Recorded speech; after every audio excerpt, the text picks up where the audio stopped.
bach o hwnna. Bach o hwnna. Helo, diolch yn fawr iawn i'r deuddag nath gystadlu ar gystadleuaeth y Limerick. Y llinell osod oedd eleni yn Steddfod yr Rhondda. A fel hyn dwi'n ei gweld ti, yn drydydd dwi'n rhoi Tristan Edwards efo'r Limerick yma.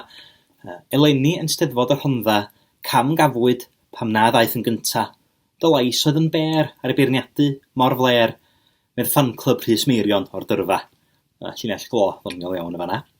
Yn ail, dwi'n rhoi Lowri Francis, efo hysbyseb i'r Steddfod yn fama. Eleni yn Steddfod yr Rhondda, cewch eto gystadlu o'r lolfa, anfonwch llun neu TikTok o'r ffôn neu'r laptop, cyn ymlacio am sbel ar y soffa. A dwi'n hoff iawn o'r ffordd mae rhaid i rywun dweud TikTok a laptop.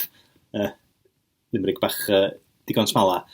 Ond yn gyntaf Eleni dwi'n rhoi Alan Iwi, dwi'n credu, fel la. O'n i'n siŵr os yna O ta I oedd yna, ond dwi'n credu yna Alan Iwi, sy'n dod i'r brig efo Limerick annisgwl yma. Gweithaf ei man anghyflustra, mae bywyd Lian wedi gwella sdim ots am etholiad, chos curodd i'r bastad eleni yn Steddfod yr Rhondda. Ymddiriadau fel wedi rhybuddio chi bod yna iaith gref yn yr Limerick yma. Ond dwi'n yn deud pwy'n union ydy'r bastad, ond mi geith y darllenydd benderfynu hynny dros o'i hun. Mae bod o'n Limerick bach digon smala, digon doniol. Felly llongyfarchiadau mawr i Alan Iwi. Bach o hwnna. Bach o hwnna. Bach o hwnna. Bach o hwnna.